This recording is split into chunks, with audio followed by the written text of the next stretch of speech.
श्री स्वामी समर्थ. मी स्मिता निनाद मोरे, ठाणे येथे राहते. माझ्या मुलीच्या बाबतीतला एक अगदी अनुभव मी तुम्हाला सांगते की तिला लंडनला निघायचं होतं. दुसऱ्या दिवशी तिची फ्लाईट होती आणि आदल्या दिवशी विजा आणण्यासाठी ती मुंबईला गेली आणि रिक्षामध्ये ती तिची फाईल फोल्डर जो होता ती विसरली. त्यामध्ये सगळं म्हणजे तिचा पासपोर्ट, इतर सगळे कागदपत्र. आणि घरी आल्यानंतर लक्षात आलं की अरे आपली ती फाईलच नाहीये आणि ती प्रचंड रडायला लागली. म्हणजे मला सांगायलाही तिला भीती वाटत होती, पण शेवटी तिला सांगावं लागलं. आणि मग मला सांगितल्यावर मी म्हटलं काही काळजी करू नको, स्वामी आहेत, सगळं व्यवस्थित होतं. आणि तो दिवस गुरुवारच होता. मी स्वामींचा धावा करायला सुरुवात केली आणि म्हटलं स्वामी तुम्हीच यातून आम्हाला तारून द्या, काहीतरी अशी जादू होईल आणि तुझं सामान म्हणजे तुझा जो विजा आहे आपल्यापर्यंत पोहोचेल. आणि खरंच जादूच झाली. आणि जो रिक्षावाला होता तो आपल्या घरपर्यंत आला. त्याला पाहून आम्ही सगळे एवढे आनंदित झालो. मी तर चक्क त्यांच्या पाया पडले, जणू स्वामींनीच त्याला देवदूत बनवून आपल्या घरी पाठवलं. म्हणजे आम्ही त्याला आमच्या ऐपतीप्रमाणे थोडेफार पैसे देऊन केले आणि त्याला आनंदी करणं, आमचा आनंद आमच्या परीने आम्ही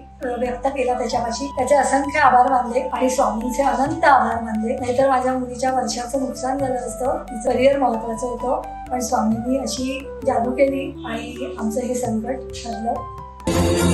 येऊ नकोस, मी तुझ्या पाठीशी.